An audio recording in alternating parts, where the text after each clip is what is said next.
This is Why Small Business Matters from Northumbria University, supporting small businesses with the Help to Grow management programme. Hi there and welcome to the Why Small Business Matters podcast. My name is Rachel Clarke and I am the Business Engagement and Knowledge Exchange Manager for the Business School at Bournemouth University. So today we're jumping into the world of employee-owned trusts, which is an increasingly popular model for businesses, and as of summer last year, around 1,700 businesses in the UK held that employee-owned status. We also know that there's a productivity gap in the UK and that the UK has lofty innovation ambitions. And therefore, I'm curious to hear more about the world of employee-owned trusts and what differences and nuances they may hold. So, joining us today is Liam Toms, Communications and Engagement Manager at Grapevine, a local SME in Dorset, which was established in 1991, yet of March 2023 has been operating as an employee-owned trust. Part of what piqued my interest about employee-owned businesses is that from the research that this association has conducted suggests that employee-owned trusts are more resilient, more productive, more innovative, and have better recruitment and retention of staff. Liam, thank you for being here today. So to start, can you tell us a bit more about your role and why Grapevine wanted to become an employee-owned trust?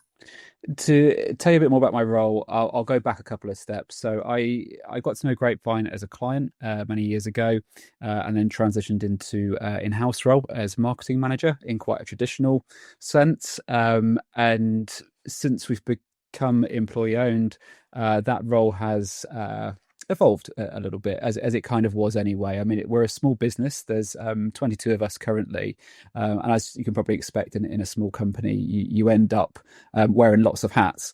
I think, you know, once we become employee-owned, those hats became a bit more official. The sort of management of the business and the progression of it relied on lots of us in the company mucking in essentially and picking up those responsibilities that were left by the founders that we are in the process of purchasing the company from. Mm-hmm. Interesting. So when the Grapevine decided to be an employee-owned trust, were there any key factors that made that decision? I think a lot of it comes down to what the alternatives are.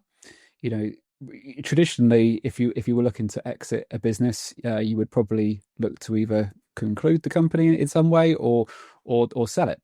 In our industry, which obviously telecoms, IT, there's lots of buyouts happening at the moment. You know, a lot of the industry is buying itself up, and we're seeing a lot of our contemporaries of a similar size be bought into bigger organizations, and obviously with that there's a lot of risk, and for the people that are employed by the company, obviously that's the biggest risk, because it could be that the new owners decide to keep the current staff for a period of time, transition in the client base, and once they no longer need the conduit, the kind of the bridge between the two businesses, then you start to see some of those employees' roles begin to disappear. Now, I think for the owners of Grapevine, I think they were very keen that wasn't the case, and that everybody that's currently that was employed at the time of transitioning to an employee ownership trust would stay in the business. That there would be no changes in that respect, and I think that's particularly important because of the tenure of many of our staff. We're not looking at a company of people that have been working for Grapevine for 2 or 3 years. We've got people that have worked in the business. I'm coming up to 10 years myself, and I'm still one of the relatively new members of staff. We've got people that have been there since the beginning. 30 plus years, 25 years, 20 years. It's sort of unheard of in many ways.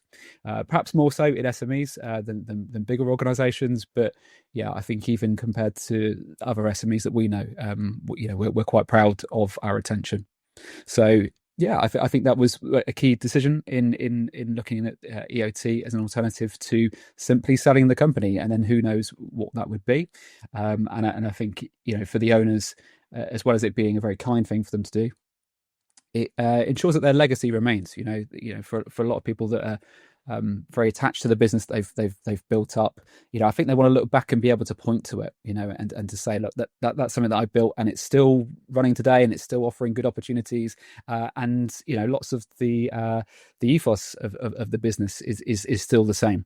I think that is at risk of huge change when you sell a company to somebody else and it folds into a bigger company, which is often the case with a sale.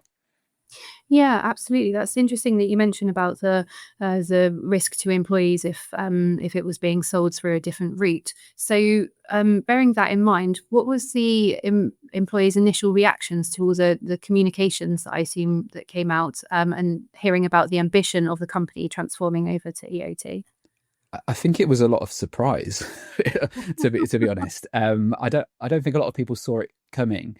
There certainly hadn't been much public conversation in the business about any major change on the horizon.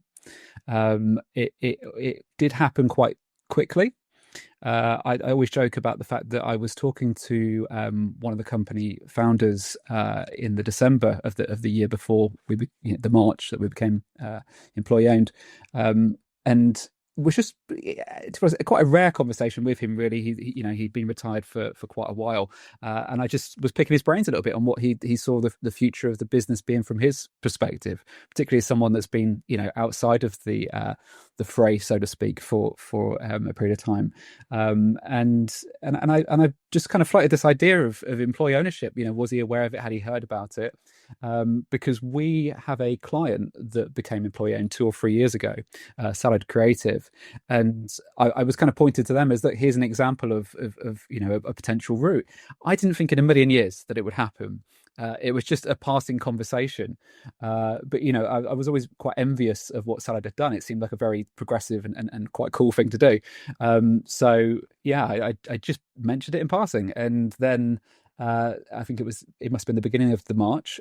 We were individually invited in by the what was then the board of the company, and individually told about the plans.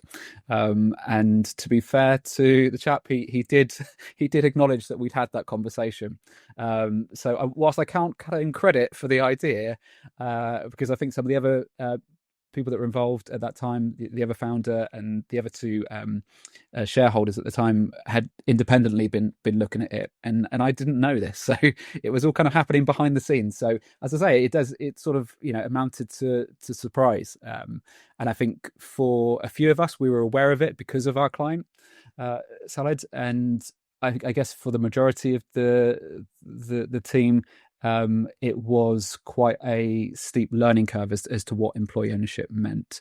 So yeah, surprise quickly turned to a bit of bewilderment as to, okay, what happens now? And there was a point that the other founder of the business made in that conversation that I'll never forget, that he said, it's got to be business as usual. And at the time, I think that was really important, because what we couldn't afford to do was, everybody down tools and spend, days or weeks or months starting to figure out what this meant. We had to still continue to trade, particularly in the nature of the business that we have, where we're supporting clients, say 24/7, but the next nearest thing to 24/7, that there couldn't be any interruption to our service. So we, it was this is going to happen, and I think it was a few days before the legal paperwork was signed and it was made official, and we pretty much had to continue as usual. Now, what I'll say as a caveat is that in hindsight, and perhaps we'll talk a bit about this in terms of the experience over the last 2 years, but I wonder whether we should have stipulated that it was business as usual for our clients and those that access our services, but for us internally, things were going to change.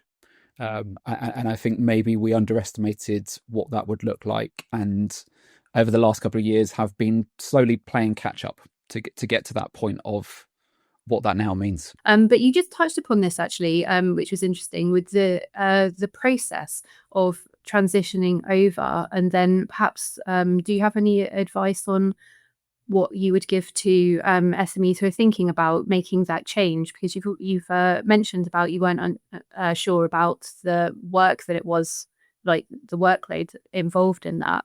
Yeah, I mean, I wasn't involved in the legal side of it because a lot of that had been carried out on our behalfs.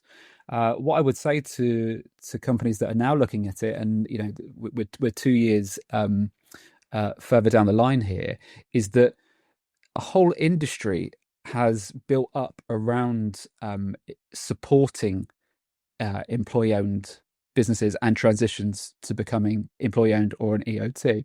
I went to the annual conference, which is held by the Employee Ownership Association back in November, and the expo there is made up of all different firms you could imagine, including Salad. They had a stall there this year.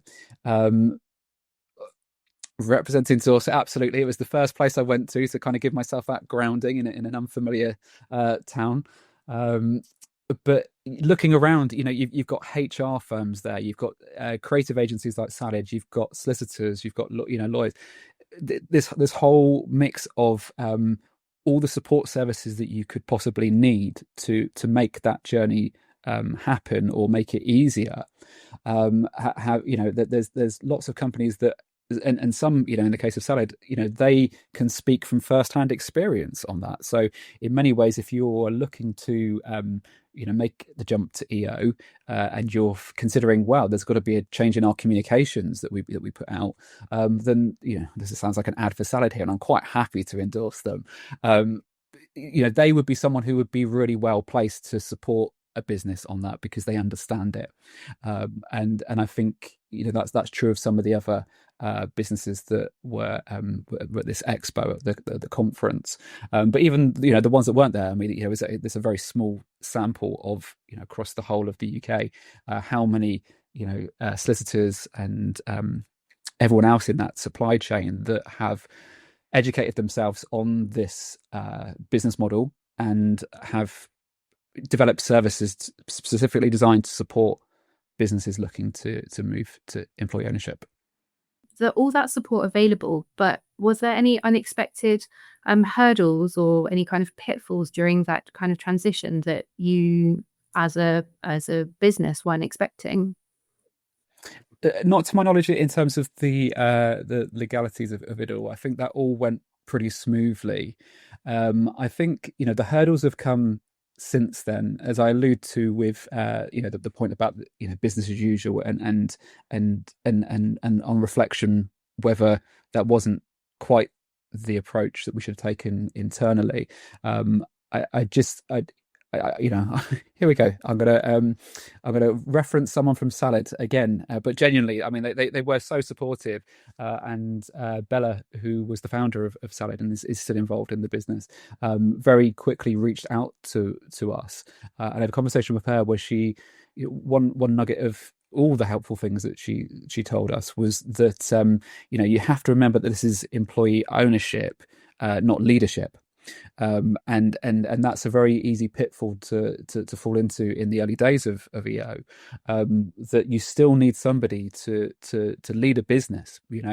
Behind the scenes, yes, okay, it's transitioning, it's becoming a different model, but it still is a functioning commercial entity, and we know from years of experience, in business, that structures exist for a reason. You have management structures and MD roles and and leadership roles for a reason. And I think what we needed to do with that was just to figure out what that new balance looks like, because in a should we call it traditional company, a non-EO company, the MD could be the owner. They could have a majority share perhaps in the business. They are going to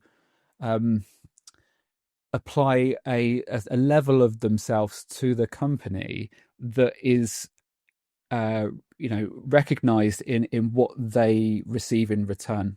When that changes, when that playing field changes, there's no longer that same incentive for someone in a leadership role to burn themselves out. They don't get the compensation that you might get if it was your own business. So it's looking internally at who benefits and at whose expense, essentially. Because, if we're looking to a model where there's a profit share and everyone is benefiting in that way, and even just, beyond a profit share, having some stability with the company that you worked for previously still existing, who is benefiting on that, and at whose expense, and it can't be at any one person's. So that's the thing that I'd say has probably been our biggest hurdle, is just restructuring that what that looks like for us internally. That actually leads on to the employee engagement piece, which I'm really interested in hearing about, because it's a huge change, as you've been saying, from an employee engagement perspective. So has that ownership then changed the culture of the business as well? And what kind of impact has that had on yourself and the other employees? I think the interesting thing to note about our company in terms of culture is that in 2016 we actually did purchase another company, and we were good buyers. We didn't strip the company to pieces and take what we wanted and get rid of the rest. But it was quite a cultural shock for us, because even though we felt, and in a business sense, telecoms and IT, which was the nature of the business that we bought, as a service and in the market, those two areas were becoming increasingly close to the point of not being able to distinguish which is which falls into which category. Although you look for a business directory and you still see a telecom section and an IT section, which is just mad to me that that's still the case. But the culture of our two companies was quite different, and that took a bit of time to kind of to marry up, essentially. And we'd had about, what would it be, I guess 7 years to do that, and it really was taking that long. We were able to still operate as almost as two separate companies under one roof, and then we got to a point around the same time as the move to EO, where we decided, after years of debate, and probably the pandemic delayed this happening by a couple of years, because we were kind of still working in silos because of the sort of odd mix of hybrid working and getting used to that. But we made this big decision to integrate our mobile support team and our technical support team, and that all happened at the same time as the move to EO. So it's almost difficult to take apart and say, what was the culture shift related to that, and what was the culture shift relating to EO. But it's almost like the timing of when it happened under the banner of everything else that was going on, and I think it was almost like a bit of additional pressure or just like enthusiasm to get that merger to happen, so that there was no us and them in the business. That's one way we do it, and this is the other way that we do it, because I think once we moved to employee ownership, we had to create a bit of a level playing field for everyone in the company, because if we hadn't, I think we would have seen a bit more disparity between the two sides, and perhaps some distaste from the staff about how one side would do it versus the other, but then we still have to benefit in the same way. So I think culturally it kind of went hand in hand in that. And as I say, difficult now to kind of separate the two and to think, well, which part of this was EO.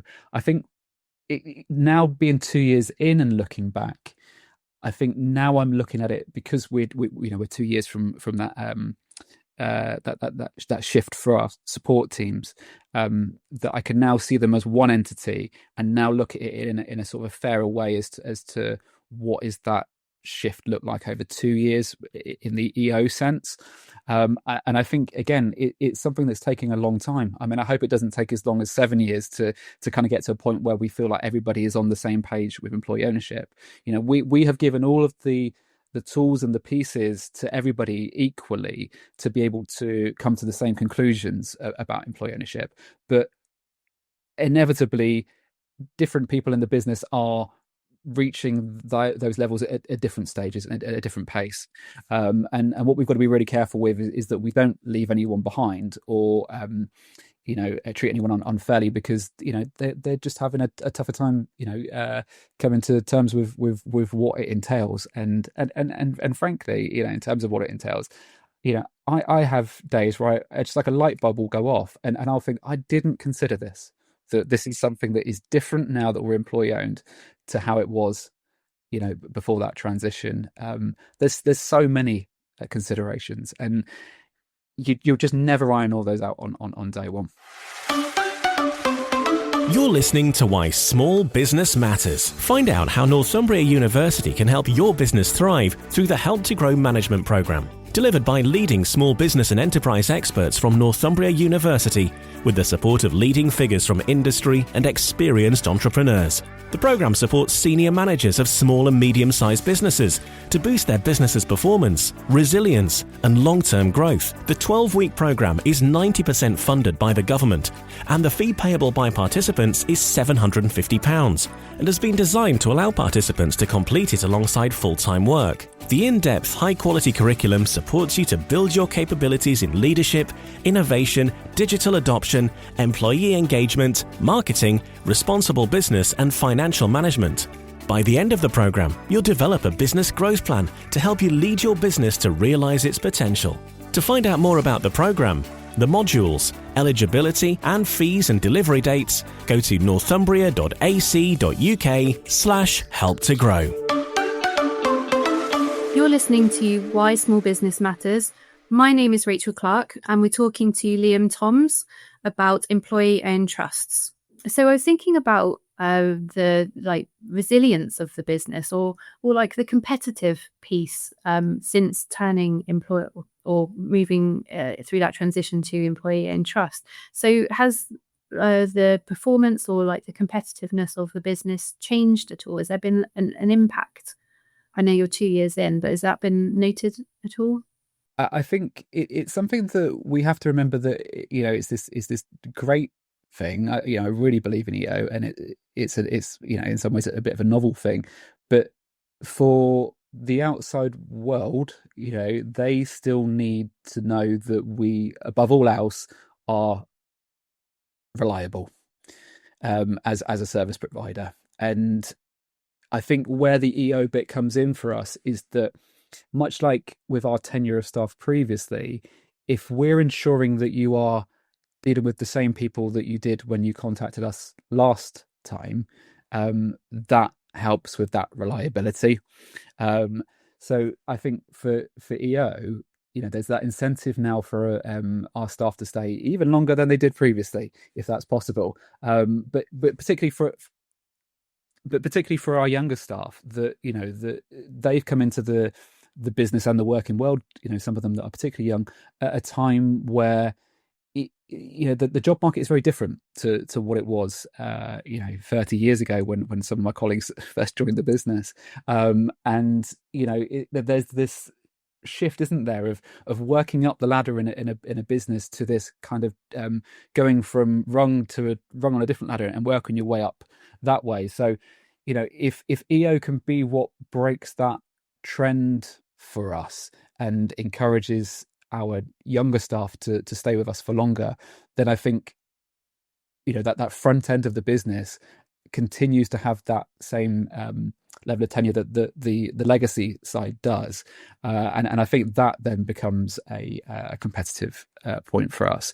What we are seeing, and it's so rewarding when this does happen, is that when people are doing their sort of background checks on us now, their kind of due diligence, that they go to our website and they see the stuff about employee ownership, and not just that, but some of the other things that we and the other initiatives that we've got involved with in the last couple of years since we've had the reins on the business, and it is aiding that decision making process for some of our potential clients, but also for partners as well. We're a reseller of lots of other companies' products and services, and in some cases they don't trade directly, they trade via a partner.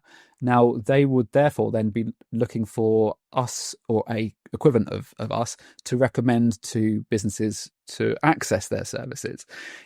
So it's relationship building is as important for us with clients as it is these business partners. So I think they look at what we're doing and they are more confident to recommend us. So we see more opportunities coming to us through that way as well. I think it's a real difficult time out there, as I'm sure everybody knows. And you've only got to look at the news and just be absolute despair at what's going on. The sort of like the backwards routes that we're taking on progression and progressive ideas. And I think to be seen to be doing something proactive as employee ownership and the associated initiatives that we're involved with, I just think it just, without, do not be too grandiose, it just gives a bit of hope to some of the other partners that we have that, they can place business with us and not feel any sense that that there could be some sort of moral quandary about whether we're an ethical firm to be dealing with, because I think morals have pretty much gone out the window, unfortunately, when you look at the world currently. Yeah, there's a lot going on. I was going to ask that actually about I was wondering about clients and how they did view Grapevine since that change. So it sounds like it's brought a lot of positivity to you and more, as you say, opportunities for business, really. Yeah, it's kind of put us back on the map in a way, because we Grapevine had been around so long that people had known it and forgotten that it existed, because once you're around for so long, you just become a bit like wallpaper, and people just forget that you're there.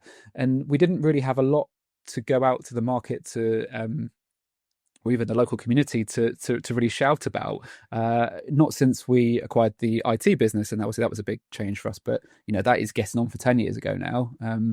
So it really gave me, in my role as management of communications for the business, a message to go out and to talk about, and then the fact that we also provide these services is kind of like just a footnote in all of it, really. And that's, in my opinion, how it should be. I think we live in a time where people don't want a hard sales interaction. I think they want to develop a relationship a bit more organically, and to have something like this where we can create intrigue or interest in the business, and then follow up with the sometimes incredibly dull nature of what we do. Unfortunately, it's a got to have more than a like to have, I think, for most people. Yeah, it certainly made my job easier and much more interesting to have that. What I am finding is I'm getting to this point now where I've done the circuit. I've been out and spoken to pretty much everybody I could be speaking to about our transition, and now I need a new story. So it's really interesting talking to you today, because it's causing me to start thinking about what is the story now, because we're 2 years in, and we need a next chapter. We need to be able to say, look, we've done this for 2 years, and what did that look like? The good, the bad, and the in between. Yeah, I was thinking as you were talking about it, I was like, oh wow, this is a really nice story to tell people. But yes, that next chapter bit, I imagine, is quite important for you. Yeah, and it's a journey for us in terms of we don't own the company totally yet, because we are in the process, obviously, of buying it out, but we are getting very close to the halfway point of that, and that's really flown by. So very soon we'll be on the other side, as they call it, financial freedom, and then that becomes another chapter as well, because financially at the moment we've got a huge commitment there to buy the company, as we've committed to, and that has a large figure on it. Once we've passed that figure will hopefully still be there. We're quite confident in terms of the fact that we have long-term relationships with our clients that will still have those sort of sums to consider how we we look at the future of the business, how we invest that. We're trying to do absolutely as much as we can with the other initiatives that we're involved with, but particularly with apprenticeships and that type of thing. But our hands are slightly tied on it. We only have so many people to bring on someone else as an additional expense. Obviously, we're looking at the moment at the upcoming national insurance changes, and that is restricting us. But I'll say on that, if it's okay to, what I think is really interesting is, as an EO business with those changes, I was just talking to someone over lunch about this, that for a traditional organization, they are perhaps looking at these upcoming increases and thinking, right, okay, well, this is essentially going to eat into the profit that we have as owners of this business. As an EO business, you have to share that burden, and I think that actually works better in this context, because that way, you can see that okay, we're going to have to spread the workload a little bit more across each of us, because we can't afford to take somebody else on right now, but we share in the long-term benefit of that. So that might be the answer to the concerns at the moment about these NI rises, is that if we all become employee owned, then then we share that a bit more fairly, that burden. I was thinking about also the way that you sort of measure the business now, if at all, in terms of any kind of metrics that you might have they changed at all during these 2 years as to how you might measure the success of Grapevine? I think things were skewed a little bit by the pandemic, in that we had a lot of decision making that was put on hold through even 2021, 2022, as we were starting to slowly emerge out of 2020 being obviously the height of it, that a lot of opportunities landed for us in that 2023 year, which were that was obviously our first year of employee ownership. So for all intents and purposes, it looked like we become EO, and then wow, this huge explosion. We've had our best year ever, and the reality was that was actually all of the hard work that the team had put in leading up to it, and it was just as things had worked out in the market that a lot of that landed then. So and then this year just gone, was a little bit tougher, because we didn't have so much of a pipeline there. So in terms of measuring it is difficult right now, I think, based on just the 2 years. I think we probably need a little bit more of a sample period to really look at that. But we're still trending upwards, which is great. It just is unfortunate at the moment. There's a lot of costs involved for us, and the profitability isn't necessarily where we'd want it to be. But that could change once we move past the particular trading period that we're in at the moment. So we'll see. It's sort of been a tale of two halves, year one and year two, for us. So yeah, I think until we get to sort of year 3 and 4, we won't be able to see what that longer term picture looks like. And obviously, we're optimistic. But in terms of measuring it, we do have ways that we record that, and I think one of the key things to note is that we have become far more transparent in terms of what we share internally, to allow all of our team to be up to date with where we are financially, and I look at the profit and loss report, and frankly, it still baffles me a little bit. I'm not a numbers person at all. I'm a words person. So I'm still struggling to kind of get my head around bits and pieces of it. Fortunately, we have numbers people in the business, so you work to your strengths, don't you? They can tell me what the numbers mean, and then I'll communicate that. So yeah, I think that's been a really key thing, and interesting hearing from other employee-owned businesses at the conference back in November about what they're doing in a similar way. And I think generally the rule of thumb seems to be that you go for as transparent as possible, because it allows you to take your team on that journey. And one thing that we're going to introduce, we have a annual co-owners meeting now, where we bring everyone together. It's like an AGM, but for the co-owners. And what we're going to introduce, which is an idea that I stole from another EO friend locally, Rubicon Recruitment, who have been really supportive. I think they became employee-owned about a year before us, so they're able to reflect on their experiences, and we learn from them. But they introduced the idea of in their office they've got a dial on the wall that shows where they are in terms of the journey of paying off the debt. So we're going to introduce a similar thing as of March to show our team in real time where we are for paying that off. And obviously that's not going to update that often. It's not going to be like by the hour. You're not going to be looking like at the FTSE 1100, whatever it's called.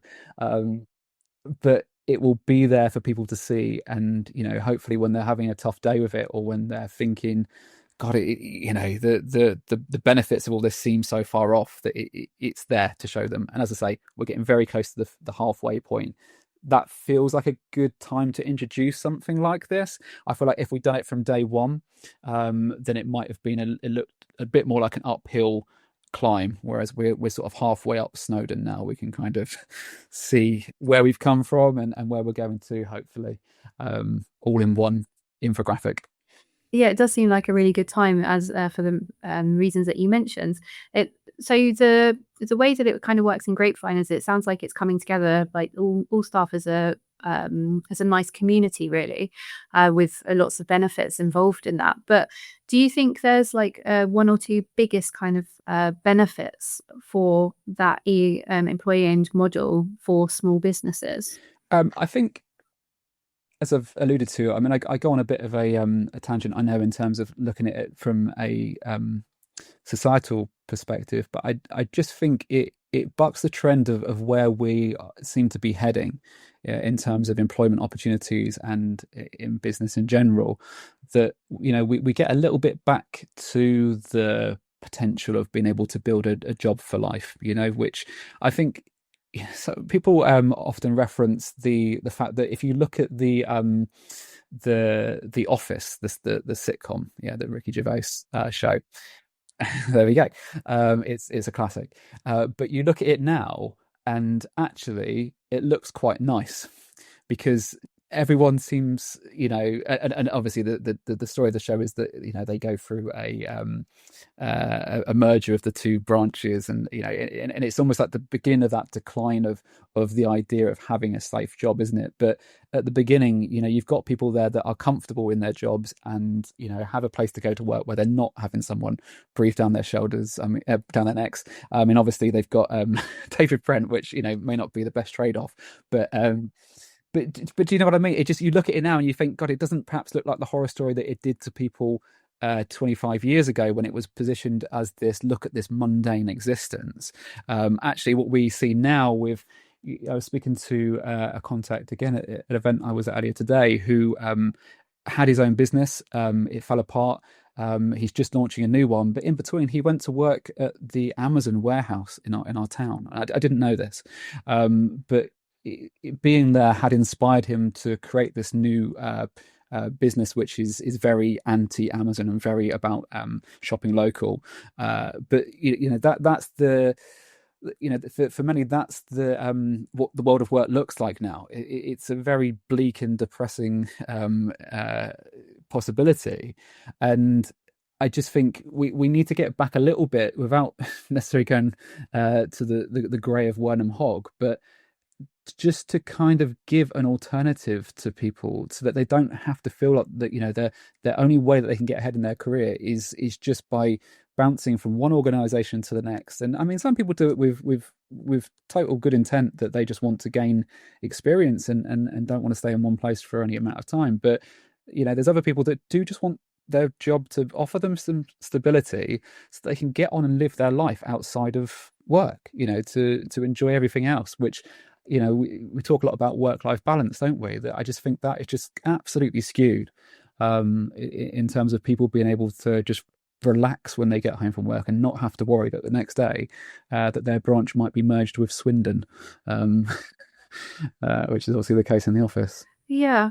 Well, on that kind of bleak note of what's going on in the world of work at the moment, were there any unexpected perks to this model as it came into Grapevine that you just weren't expecting? I think from a personal perspective, it just sort of pressed reset for me because I came in as in a marketing role, as I say, and I got to a point where I felt like I couldn't do much more for the business in that way. I feel like I'd pulled every trick in the book, really, as a marketer, and I was thinking about, well, what is my next move, and this move to employee ownership, it just totally re-energized me personally in terms of thinking about what I could potentially do with the business, which is what I had when I went in there. First of all, I saw the opportunity. It's a small company. I had an amount of respect there, and trust shown by the owners and the board at the time, to kind of roll with whatever crazy ideas I had, and it just got to a point where I felt like I'd exhausted all my crazy ideas. So from a personal perspective, it just it really has changed my perspective on things, and it's nice to be able to have the feeling that you can be creative with a business and to think about what direction you want to chart, but not have to worry about being the only person that is responsible for that. You have this team of people that are on that same journey that can share in the highs and the lows. I know a lot of sole traders, solopreneurs, whatever we like to call them, who are in that position because they want to be in charge of their own destiny on things. But it's a real trade-off because it's a really lonely place, isn't it? And and even those that build a team around them become quite separate from their colleagues, because they've got the colleagues there that they look after, and if you're a board of one perhaps, and you own a small business, then I think it can be a really lonely place, and you do hear lots of unfortunately very sad stories about what happens to people in that position. I think for me personally, that's I just didn't expect it. I just thought it'd be a cool thing, that we'd never do. I genuinely, I just didn't think it'd happen in a million years. And if I'd wanted something like that, then I would probably, have to go and plead to Salad to take me in and give me a chance at their very nice company. But it was an opportunity that was gifted to us, and I just felt that I wasn't going to overlook that, because it didn't have to be that way. And I don't know, I feel a sense of responsibility now, which again was a bit of a surprise, that I'm looking at it that there's not some day where I ride off into the sunset with the Grapevine millions. I ride off into the sunset, and it's this legacy thing of being able to look back and to say, Grapevine is still running. It's still offering good and enjoyable and nice employment opportunities to other people. So my whole thing has evolved to not looking at it as like employee ownership, but looking at it as guardianship, or stewardship, perhaps, that we are the temporary custodians. That's perhaps a better word for it, and in time we'll hand it over to someone else. So I look at it that it's like something being passed down through generations. And I was listening to I don't know whether you know Anthony Woodhouse, obviously heir to the Hall and Woodhouse brewery, and he was talking about how their business has been passed down through generations. And as is often the case when things get passed down, one generation builds it up, the next one totally takes it for granted and breaks it down, and then the next one's got to repair it.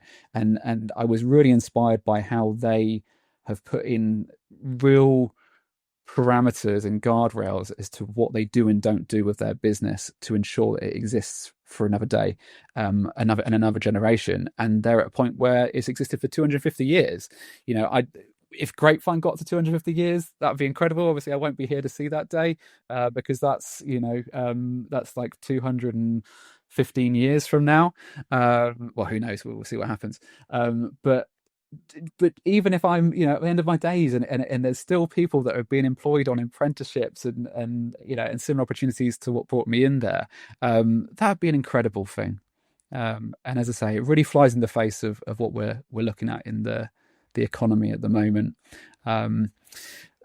As I say, there's been so many surprises, so I appreciate I'm going off on tangents, but I think surprising is probably the word that I would use about this whole journey. It sounds like that if anyone's interested in this kind of journey, there's so many benefits for all parties involved. It's a really nice sense of community that you get within that business. And I love the notion of stewardship or guardianship that you use for the company. It kind of sounds a bit mystical to me, but I like that. So just to kind of wrap up then our discussion. So is there any just one piece of advice that you would give to an owner of a small business considering that transition to employee-owned trust? It sounds a bit obvious, but just go for it. I mean, it's it probably is quite a difficult thing to undo. So make sure that you've decided that it's really the route you want to take, because I can imagine that there is examples, and in fact I've heard of some where there's then a bit of second guessing that kicks in, but that's part and parcel with all big decisions that you make, right? I'm sure if someone was just to sell their company, that they would probably live to regret it in some ways, but I think go for it, and don't be afraid, because there's such a community. The word you use there, which is totally the correct one, because it has just built up so much in the last couple of years. It's incredible. They were talking at the conference about how 2 years ago there was around 1,000 EO businesses in the UK. In the last 2 years, that's doubled. So this is really snowballing, and I think it's because of folks like yourself who want to get out there and learn about these things and help us to share the word about it. That means that other businesses are then hearing about it too. But I asked the question of a chap who had a history of working for John Lewis. Why now? Why is this happening at this point? And his answer was really interesting. He said that he thinks when the pandemic happened, it caused everyone to sort of reassess their outlook on life, what was important to them, etc.